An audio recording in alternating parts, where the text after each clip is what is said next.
confiado andaré, en tus manos estaré, siempre has sido fiel.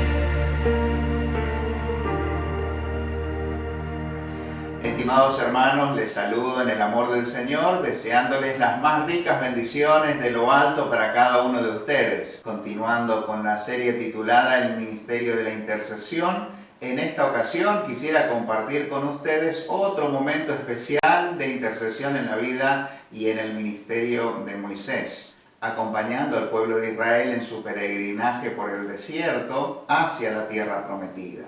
Como vimos anteriormente, el secreto de este gran hombre de Dios se encontraba en su relación íntima con Dios. Su vida y su ministerio dependían de ese vínculo estrecho que tenía con el Señor. Moisés había aprendido a caminar con Dios, se acercaba con confianza y con libertad ante su presencia. El texto bíblico dice que Moisés hablaba con el Señor como quien habla con un amigo.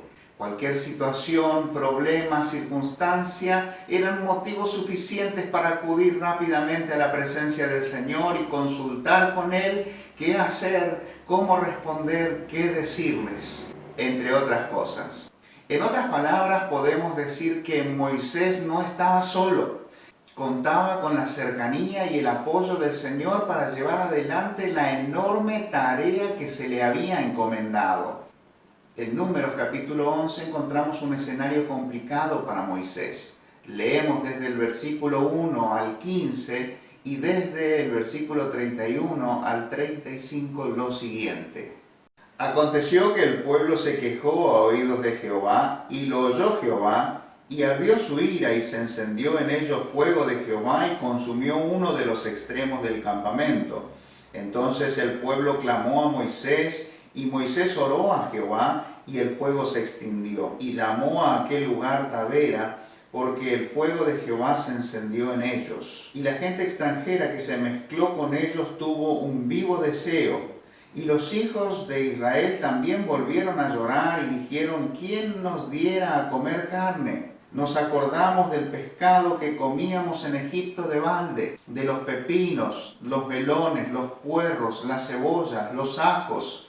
Y ahora nuestra alma se seca, pues nada sino este maná ven nuestros ojos. Y era el maná como semilla de culantro, y su color como color de bedilio. El pueblo se esparcía y lo recogía, y lo molía en molinos, o lo majaba en morteros, y lo cocía en caldera, o hacían de él tortas. Su sabor era como sabor de aceite nuevo, y cuando descendía el rocío sobre el campo de noche, el maná descendía sobre él. Y oyó Moisés al pueblo que lloraba por sus familias, cada uno a la puerta de su tienda, y la ira de Jehová se encendió en gran manera. También le pareció mal a Moisés. Y dijo Moisés a Jehová: ¿por qué has hecho mal a tu siervo? ¿Por qué no he hallado gracia en tus ojos, que has puesto la carga de todo este pueblo sobre mí? Concebí yo a este pueblo, lo engendré yo para que me digas: llévalo en tu seno como lleva la que cría al que mama, a la tierra de la cual juraste a sus padres. ¿De dónde conseguiré yo carne para dar a todo este pueblo? Porque lloran a mí diciendo: danos carnes que comamos. No puedo yo solo soportar a todo este pueblo que me es pesado en demasía.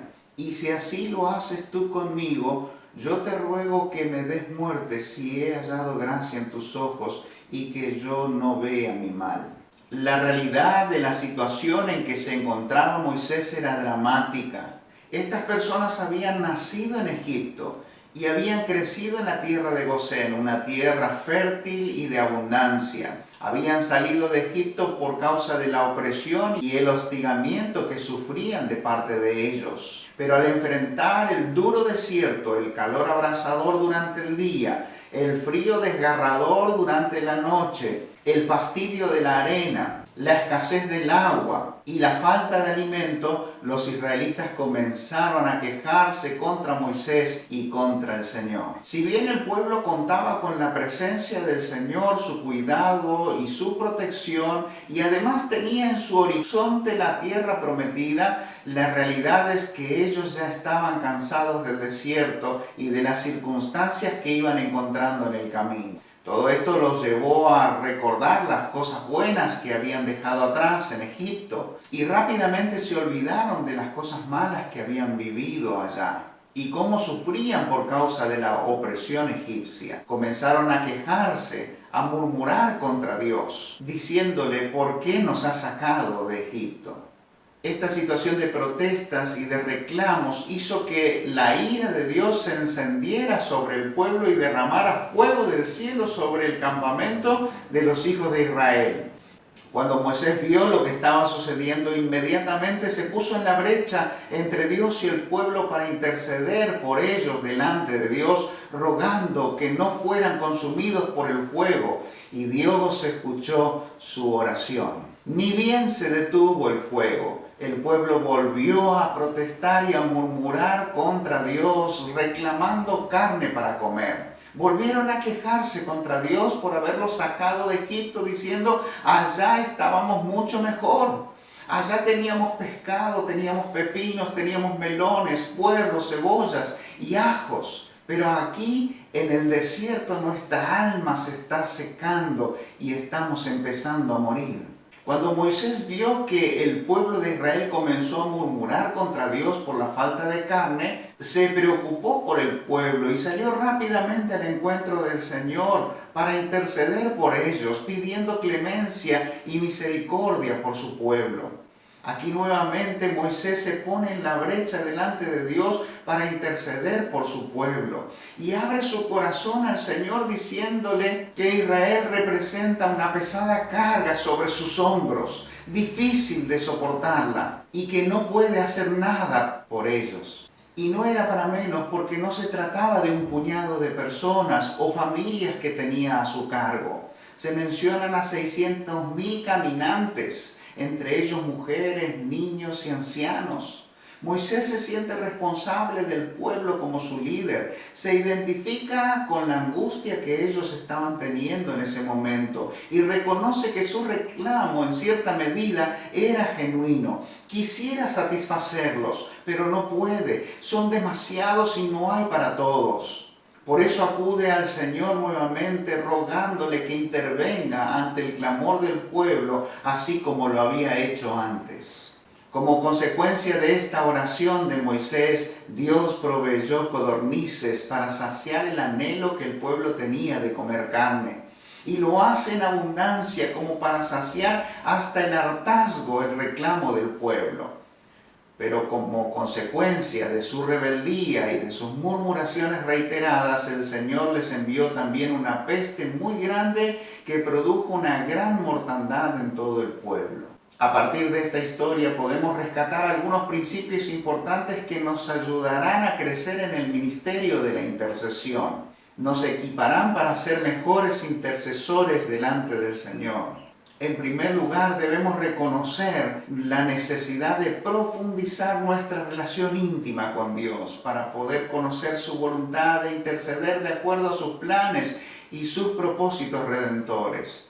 Es necesario fortalecer la relación de confianza que tenemos con el Señor, siéndole fieles a Él y obedeciéndole en todo, aunque muchas veces no entendamos por qué Dios permite que las cosas sucedan, o no entendamos las cosas que Dios hace en su voluntad.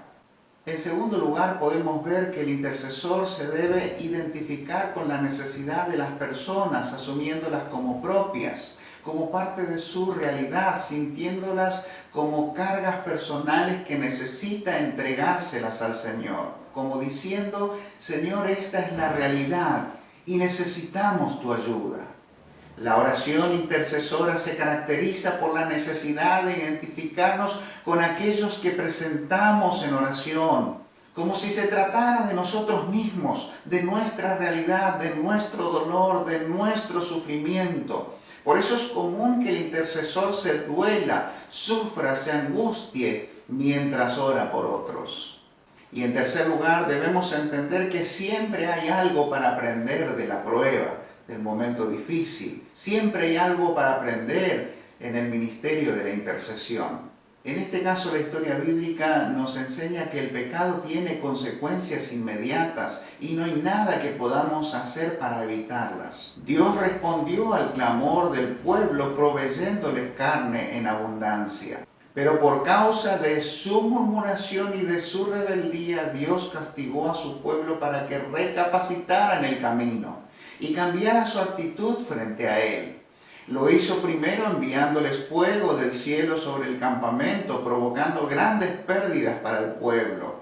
Pero el pueblo continuó con su obstinación y rebeldía. Entonces Dios envió posteriormente una plaga que trajo una gran mortandad sobre los israelitas. Espero de todo corazón que esta reflexión haya sido de bendición para tu vida y te haya servido para crecer en este hermoso ministerio de la intercesión, la posibilidad de ser parte en lo que Dios está haciendo y poder orar por otros con sabiduría y discernimiento espiritual. El deseo de Dios es que seamos instrumentos útiles en sus manos, canales de bendición para que otros puedan conocer al Señor.